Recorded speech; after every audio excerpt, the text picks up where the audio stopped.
Hi, and welcome to Exceptional History. Most of us know that preachers typically stay in the church house. After all, they live there, right? Well, today we're going to tell a little-known story of a preacher who didn't follow this time-honored tradition. In fact, he was such a nuisance to the British in the Revolutionary War that he earned names like Fighting Chaplain, Rebel Priest, and Fighting Parson. So, sit back, relax, and let's get into some exceptional history.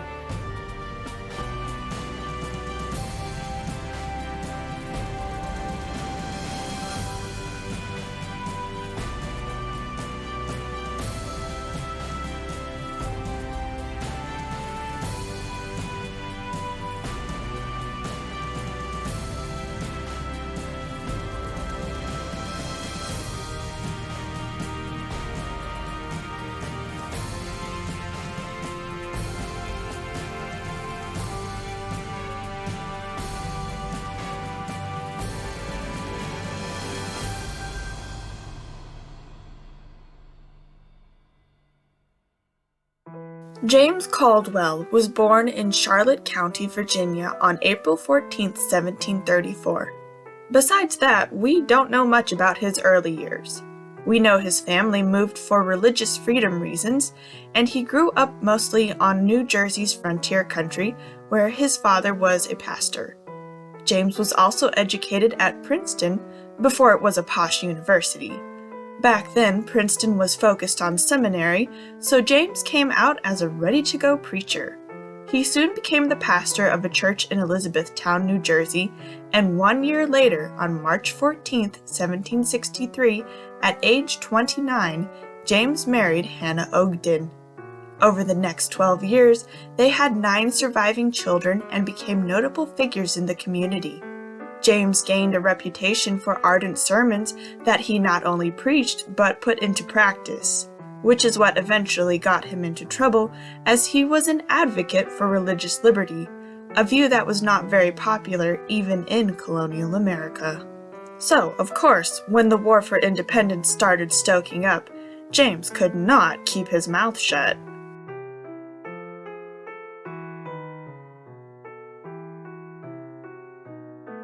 Many British blamed the Sparks for the War of Independence on a group of pastors who became involved in political issues from the pulpit.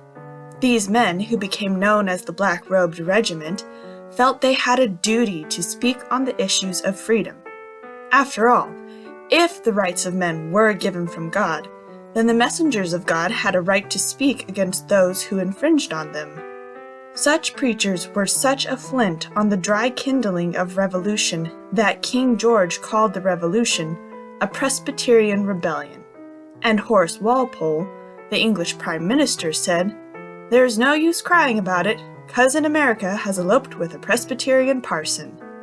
And the same was said of Baptists and Episcopalians and other denominations who recognized that the tenets of freedom matched the tenets in the Bible. We will not argue that these tenets were perfectly carried out, but we will assert that these tenets led to later American freedoms, including the abolition of slavery.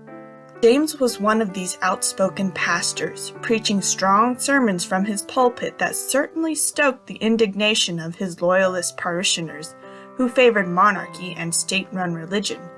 In 1776, when the war came, James joined the cause along with 83 of his parishioners. He took on the position of assistant quartermaster, meaning it was his job to find supplies for a practically impoverished American army. He also recruited soldiers and served as a soldier and elected chaplain. He was also held in high esteem by George Washington, whom he sometimes worked for as a spy. James's aid, zeal, and energy was so contagious and beneficial to the American troops that he was noticed by the British, and a price was put on his head.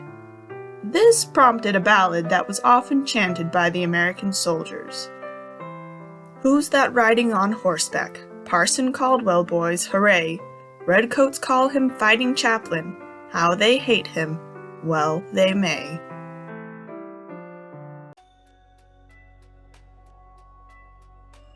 Despite his popularity, things did not go easy for James.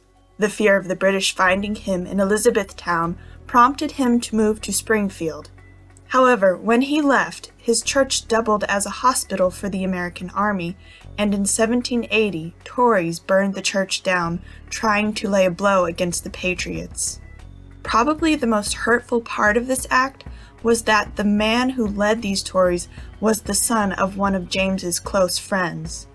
All the same, James was there the next Sunday to hold services in the charred remains of the church. But with the British threat so apparent, James brought to the pulpit 2 pistols that he lay on either side. A silent message that he understood the British may enter at any moment, and they were welcome to try. As time passed, James found his circuit from Springfield to Elizabethtown difficult, so he moved his family only 4 miles away from Elizabethtown, a decision he would come to regret. On the 7th of June, 1781, the British marched on Elizabethtown. When James heard of their approach, he prepared to flee with his family, sending his eldest children away. But his wife was insistent that the British would not harm women and children in a time of war, and James could put more distance between himself and the British if he fled on his own. Eventually, James agreed. The morning he prepared to leave went rather calmly. Despite knowing the British were approaching, James ate breakfast, then saddled his horse and left. However, a short distance from the house, he had second thoughts and returned to ask his wife to go with him. Hannah, however, was insistent a mother and her children would not be harmed, which was generally the case in warfare at that time. She was so confident that she even brought James a cup of coffee, which he casually drank before continuing on his way to join the forces at Springfield. When the British came marching in, the total occupants of the Caldwell house were Hannah Caldwell, her 3 younger children, including an 8-month-old infant, a maid, and a small girl the Caldwells had adopted into their family. As the Redcoats marched in, they set fire to houses as they went. The Caldwell family retreated to the back room, Hannah carrying her infant. Though there are many accounts from various witnesses of this story, the general consensus seems to be this account. A redcoat approached the back of the house, and when Hannah stood to look out the window, he fired a musket ball.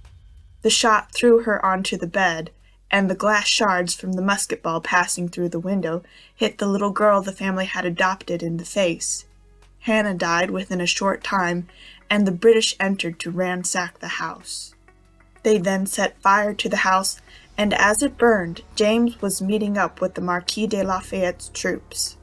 Lafayette reported that Caldwell was standing with George Washington himself when he paused to look back at his home, and when he saw the direction the smoke was coming from, he said, "Thank God, the fire's not in the direction of my house." He was wrong. Besides his own, many houses were set afire in Elizabethtown. Hannah's body was left exposed on the green, her clothes partially torn off, her house ransacked, and her children left in the hands of helpful friends. The news of her death devastated and enraged James and the Americans. To kill a woman amidst her children in time of war was unthinkable, and some suspected a purposeful blow against James. James had only 2 weeks to bury his dead and mourn. His children were parceled off to families who could care for them while their father continued aiding the Americans who were still fighting in Springfield. We can conjecture that rage and grief goaded James in the Springfield battle. At this battle, American morale was dropping as the British encroached on their position. Then, as if things couldn't get any worse, the Americans began to run out of wadding, which was the paper used to load muskets. In reaction, James ran into a nearby church and brought out Isaac Watts hymnals, shouting, "Give 'em Watts, boys!" The Americans won that battle and stopped the British advance into New Jersey. And, as one poet, Bret Harte, wrote shortly after, they won partly because a certain rebel priest loved the Lord God and he hated King George.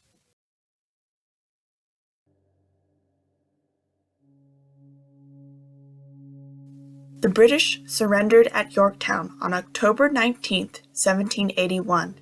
The American War for Independence was over. Now, the only job left was to make sure the British forces left.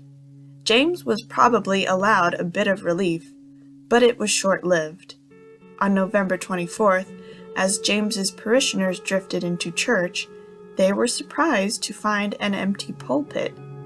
When no Pastor Caldwell came, people began to question, "Where is Pastor Caldwell?" They soon learned what happened from the few who had already found out.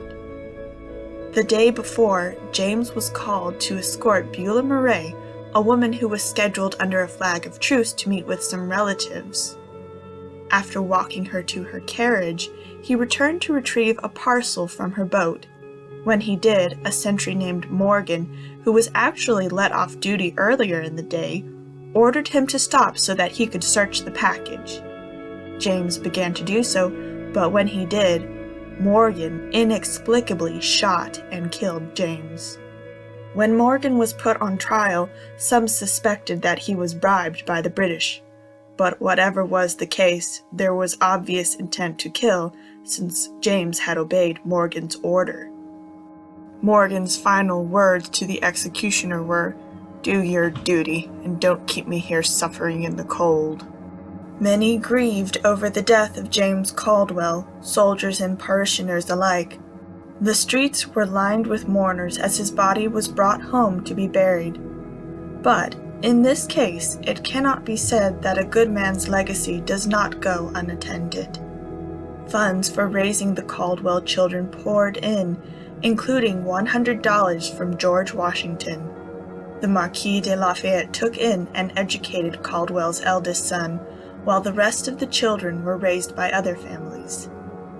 But what is left of the Caldwells today? Well, in New Jersey's Union County, you will find a seal that depicts Hannah Caldwell's tragic end, a reminder of the Revolutionary War's steep cost. And in a cemetery where Hannah and James are buried, you will find a monument that says, "This monument is erected to the memory of the Reverend James Caldwell, the pious and fervent Christian, the zealous and faithful minister, the eloquent preacher, and a prominent leader among the worthies who secured the independence of his country." I hope you liked that video. If you did, you know the drill. Please like, share, and subscribe, and hit that notification bell, and leave us a comment to let us know if you liked this, if you didn't like it, what you thought about it, and we will see you in our next video.